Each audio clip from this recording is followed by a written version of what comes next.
A warm welcome to all, and a gentle reminder to subscribe to our channel as we dive into some of the truths hidden behind the grandeur of the royal family. The story of the British monarchy is a tale as old as time, steeped in tradition, prestige and power. Yet woven into this rich tapestry of history, there lies a troubling thread of racial insensitivity. From racially charged jokes to dubious preferences in official visits, the royal family's racial biases are not as hidden as one might think. Take, for instance, the experiences of Meghan Markle. The American actress of mixed heritage was catapulted into the limelight when she married Prince Harry in 2018. Yet the fairy tale romance soon turned sour, as Meghan became the target of relentless media scrutiny, much of it tinged with racism. In a highly publicized interview, Meghan recounted her experiences of racism and undermining treatment within the palace walls. She painted a picture of an institution steeped in archaic biases, an institution that failed to protect her from the cruel winds of racial prejudice. Adding weight to Meghan's claims is the well-documented racial insensitivity of renowned biographer Tom BOWER has openly discussed Charles's apparent distaste for visiting Africa, a continent rich with culture and history. Instead, the prince reportedly preferred visiting the white Commonwealth countries and India, revealing a deeply ingrained racial bias. It's a sobering thought, isn't it, that even within these modern times, such archaic biases still exist.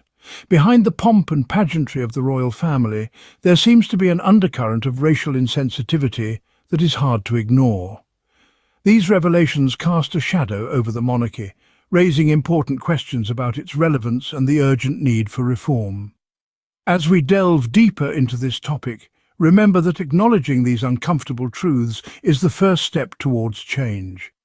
It's time to lift the veil on the royal family's racial insensitivity and demand a monarchy that truly represents all of its subjects. It's a sobering thought, isn't it, that even within these modern times, such archaic biases still exist. Biographer Tom BOWER has shed light on a rather unsettling aspect of King Charles's preferences. A preference, it seems, that paints a rather disconcerting picture of the racial biases. BOWER reveals that Charles has an admitted distaste for visiting Africa, a continent rich with culture, history and diversity. This aversion raises many eyebrows, especially when one considers the vast expanse of the African continent and its 54 diverse nations. Charles's preference, as revealed by BOWER, leans more towards the white Commonwealth countries and India. This marks a stark contrast to his apparent reluctance to visit the African continent.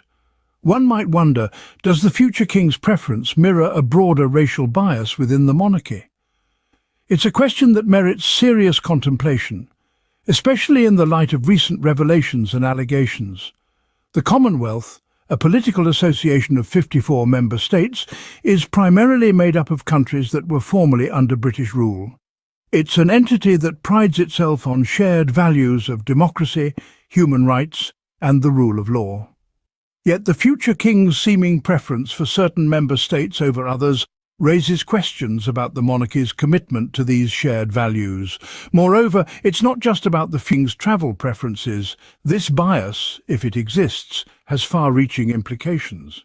It sends a message, intentional or not, about the monarchy's views on race and equality.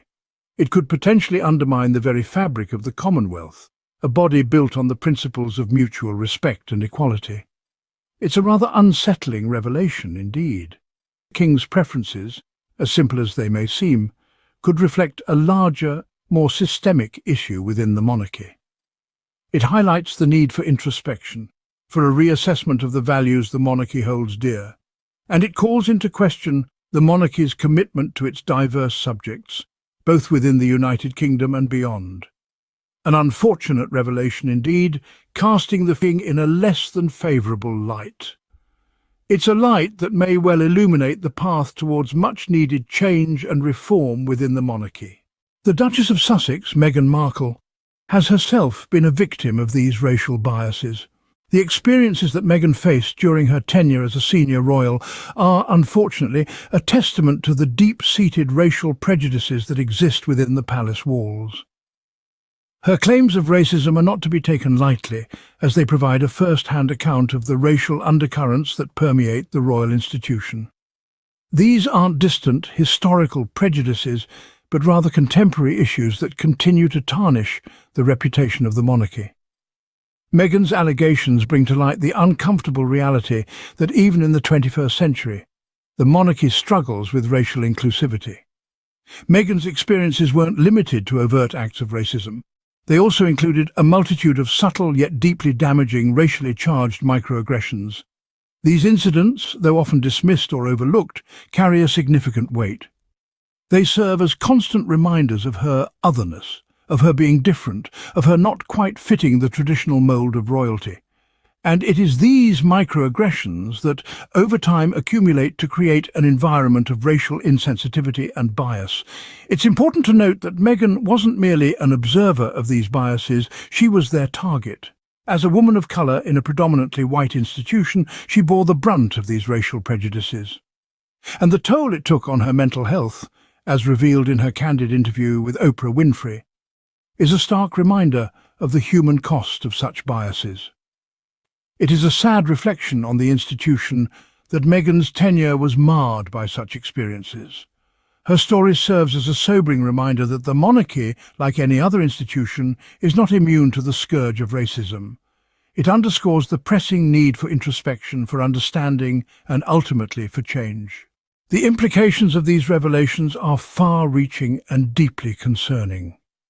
One might wonder, what does all this mean for the royal family? Well, the impact is indeed significant. The allegations of racial prejudice have tarnished the image of the monarchy, not just within Britain but across the globe. The monarchy, once seen as a symbol of unity and tradition, is now under scrutiny for its apparent racial biases and lack of cultural sensitivity. Such revelations shake the very foundations of the institution. They call into question the relevance and integrity of the monarchy in the 21st century, a time when society prides itself on diversity and inclusivity.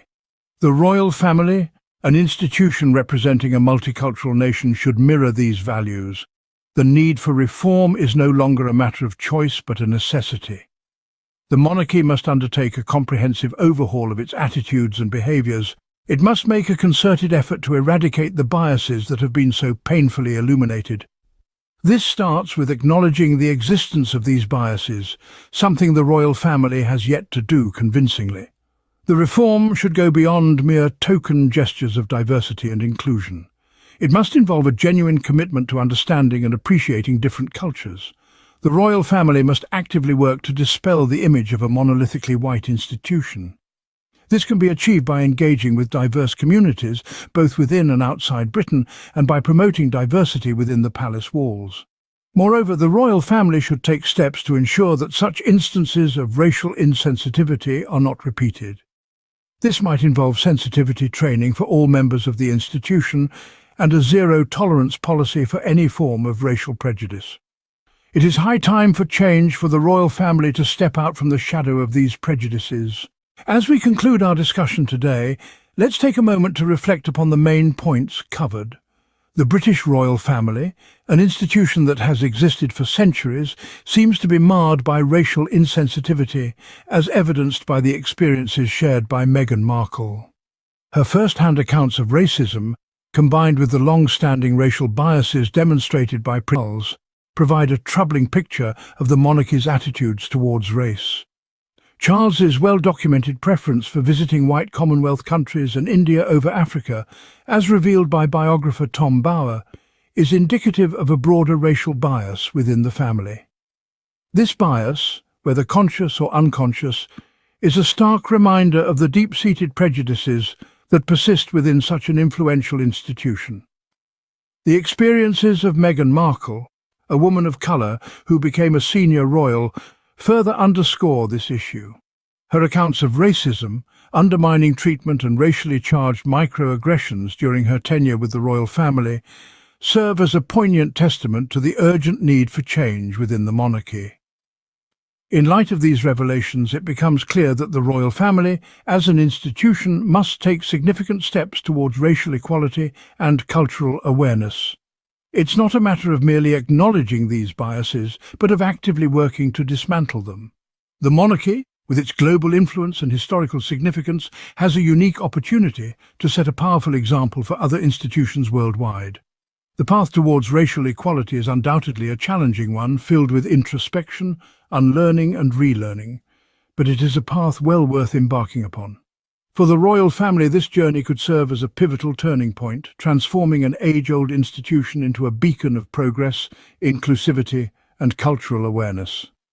Thank you for joining us on this enlightening journey today. Remember to subscribe, like, and share. Until next time, goodbye.